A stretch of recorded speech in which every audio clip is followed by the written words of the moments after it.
Hello दोस्तों, नमस्कार। तो आज के इस वीडियो में हम रिपेयर करने वाले हैं ये ओल्ड मॉडल 3 DTH रिसीवर। तो यहाँ पे हम इसको चालू करके देख लेते हैं। तो इसका जो प्लग है हम सीरीज बोर्ड में यहाँ पे लगा देते हैं। तो दोस्तों ये है सीरीज बोर्ड। तो यहाँ पे हमने ये लगा दिया है और यहाँ पे रिसीवर को देखते हैं ये चालू होता है नहीं।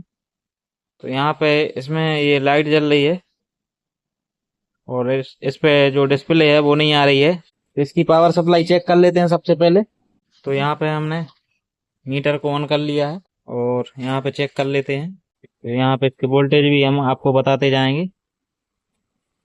तो ये जो मल्टीमीटर का पिन है, लीड है नेगेटिव, इसको लगा लेते हैं हम इधर ग्राउंड पर। ये ग्राउंड पिन है इसका। और यहाँ पे हम पॉजिटिव पिन से चेक करेंगे। तो यहाँ पे है ये 5 वोल्ट। तो यहाँ पे 4.57 वोल्ट यहाँ पे आ रहा है। और ये है ग्राउंड दूसरा, ये वाला, ये ग्राउंड है। तो यहाँ पे मीटर ग्राउंड बता रहा है, रेड इंडिकेटर यहाँ पे जल रहा है। उसके बाद है 24 वोल्ट। तो यहाँ पे 23.20 वोल्टेज आ रहा है, सही है। फिर है यहाँ पे 12 वोल्ट। तो यहाँ पे अभी 17 वोल्ट आ रहा है। और फिर है ग्राउंड। तो यहाँ पे ग्राउंड नहीं दिखा रहा है। तो यहाँ पे ग्राउंड नहीं आ रहा है।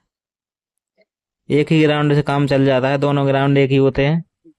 और यहाँ पे होता है 3 वोल्टेज। तो यहाँ पे वोल्टेज सही आ रहे हैं, लेकिन इसका जो डिस्प्ले है वो नहीं जल रहा है। तो मुझे लगता है इसका कार्ड खराब हो सकता है। तो हम इसको सप्लाई में देखते हैं। यहाँ पे एक कैपेसिटर है जो वो फूल चुका है। ये वाला कैपेसिटर है, ये फूल गया है, आप देख पा रहे होंगे। ये जो है ये वाला, ये फूल गया है। तो इसको हम चेंज करते हैं। अगर इससे ठीक होता है इसकी प्रॉब्लम तो ठीक है, नहीं तो पावर सप्लाई हम चेंज करके देखेंगे। तो पावर सप्लाई को खोलना पड़ेगा। तो रिसीवर को बंद कर देते हैं। हमने इसका मेन लीड निकाल दिया है और यहाँ पे एक नट बोल्ट कसा हुआ है, ये वाला, ये खोल लेते हैं। और यहाँ पर ये इसका लीड है पावर सप्लाई का, वो निकाल दिया हमने।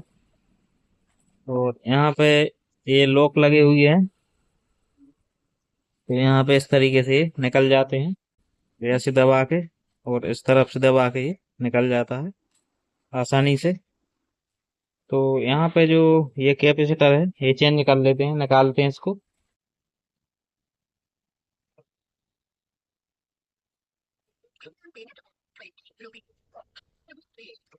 तो यहाँ पे हमने ये कैपेसिटर निकाल लिया है और इसका नंबर मैं आपको दिखाऊंगा।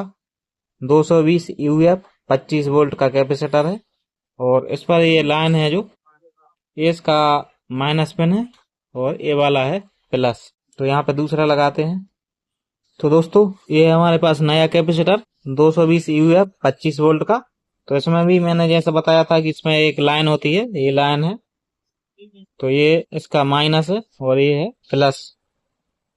तो इसको उल्टा ना लगाएं। और इसमें निशान भी होता है, अगर आप नहीं समझ पाए हो तो यहाँ पे एक वाइट निशान होता है इस तरफ। तो ये इसका माइनस है और ये प्लस है। तो यहाँ पे हम माइनस की तरफ इसका लाइन कर देते हैं, जो माइनस पिन है वो इस तरीके से इसको लगा देते हैं। तो यहाँ पे सोल्डिंग कर देते हैं दोनों पिनों पर। और अब बारी है टेस्टिंग की।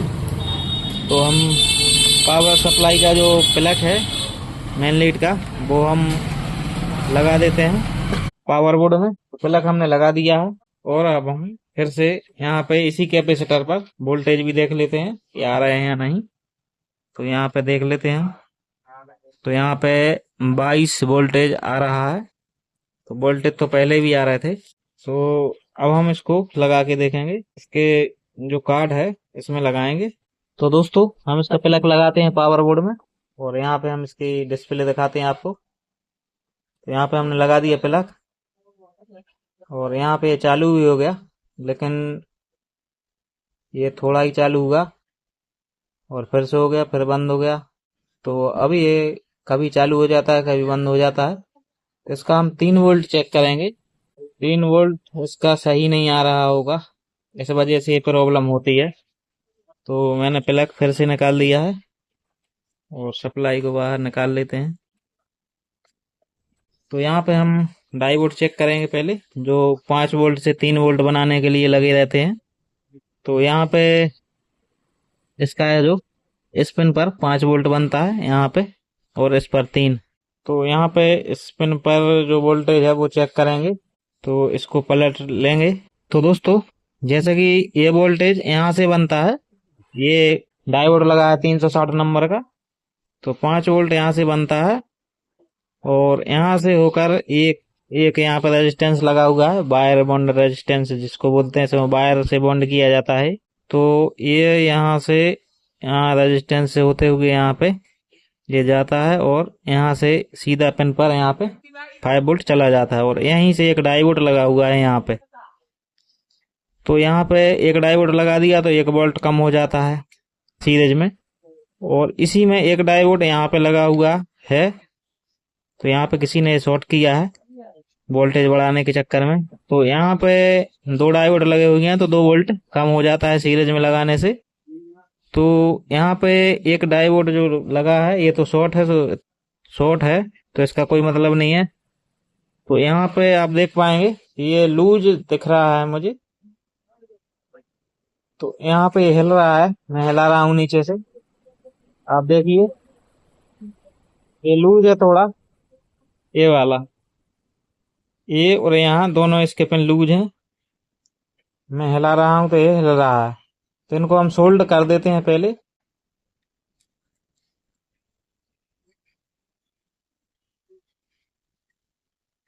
तो दोस्तों, इनकी जो सोल्डरिंग होती है बहुत दिन बाद ये सूख जाती है, इसमें दरारें पड़ जाती हैं और ये कहीं भी लूज हो जाती है, तो इसका भी ध्यान दें। चाहे टीवी का किट हो, चाहे रिसीवर का या किसी और चीज का, तो ये भी ध्यान देने वाली बात है।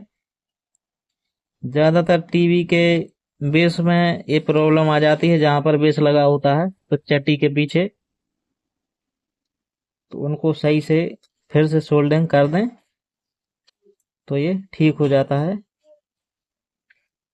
यहाँ पे मैंने कुछ और भी यहाँ पे प्रिंट थे, वो सूखे दिख रहे थे, तो मैंने यहाँ पे सब पर सोल्डरिंग कर दिया है। और अब हम इसको चालू करके देखते हैं फिर से। तो मैं इसका प्लग लगाता हूँ पावर बोर्ड में, लेकिन सीरीज बोर्ड में ही लगा कर काम करें तो बेहतर रहता है।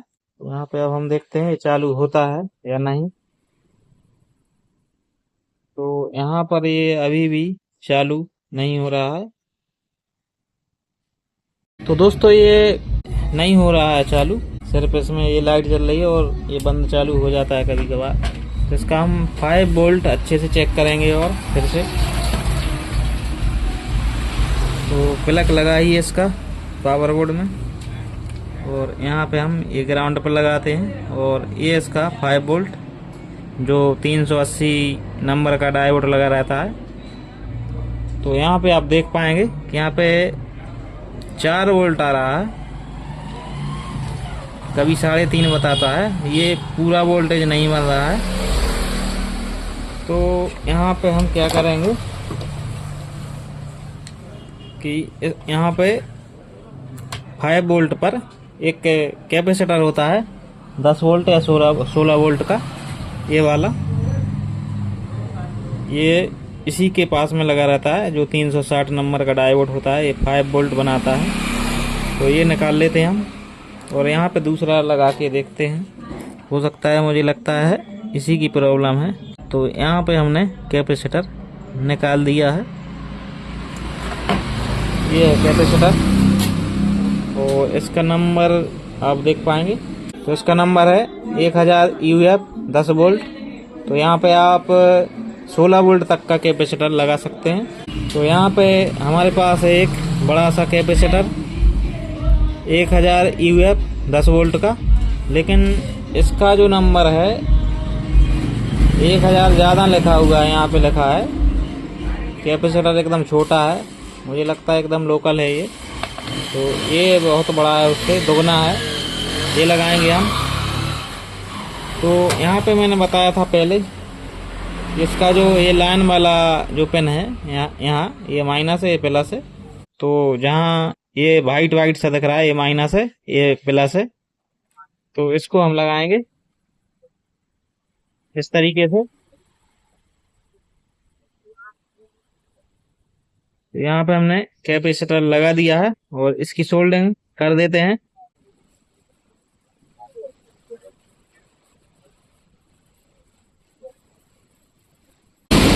तो यहाँ पे हमने सोल्डिंग अच्छे तरीके से कर दी है दोस्तों। और अब हम यहाँ पे वोल्टेज चेक कर लेते हैं इसका, रिसीवर चालू करके। रिसीवर को हमने ऑन कर दिया है और जहाँ पर ये 4 वोल्ट आ रहे थे वहां पे हम चेक करते हैं 5 वोल्ट हुआ या नहीं।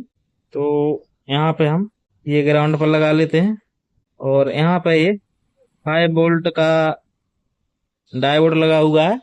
तो यहाँ पे आप देख पाएंगे डीसी 5.05 वोल्टेज यहाँ पे आ रहा है।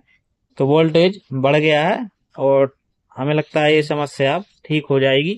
तो अब हम इसको कस देते हैं यहाँ पे और चालू करके अभी देखेंगे हम।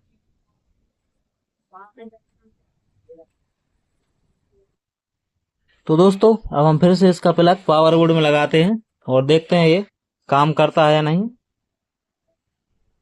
तो यहाँ पे हमने लगा दिया प्लग, रिसीवर हो गया ऑन और यहाँ पे ऑन लिखा हुआ आ गया है और ये हो गया चालू। 50 नंबर का इसमें चैनल लगा है। इसको हम टीवी पर भी चेक करके देख लेते हैं ये ठीक से काम करता है या नहीं।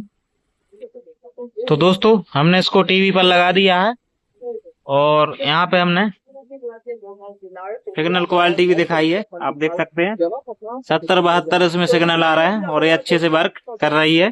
तो इस तरीके से आप डीटीएच जो फ्री डीटीएच होते हैं उसकी पावर सप्लाई रिपेयर कर सकते हो।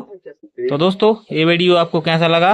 वीडियो अच्छा लगा हो तो लाइक शेयर करें और हमारे चैनल पर अगर नए हैं तो चैनल को सब्सक्राइब करें, साथ ही बेल नोटिफिकेशन को ऑल पर टैप करें ताकि आपको आने वाले सभी वीडियो का नोटिफिकेशन मिलता रहे। तो दोस्तों मिलते हैं किसी अगले वीडियो के साथ, तब तक के लिए नमस्कार, जय हिंद, जय भारत।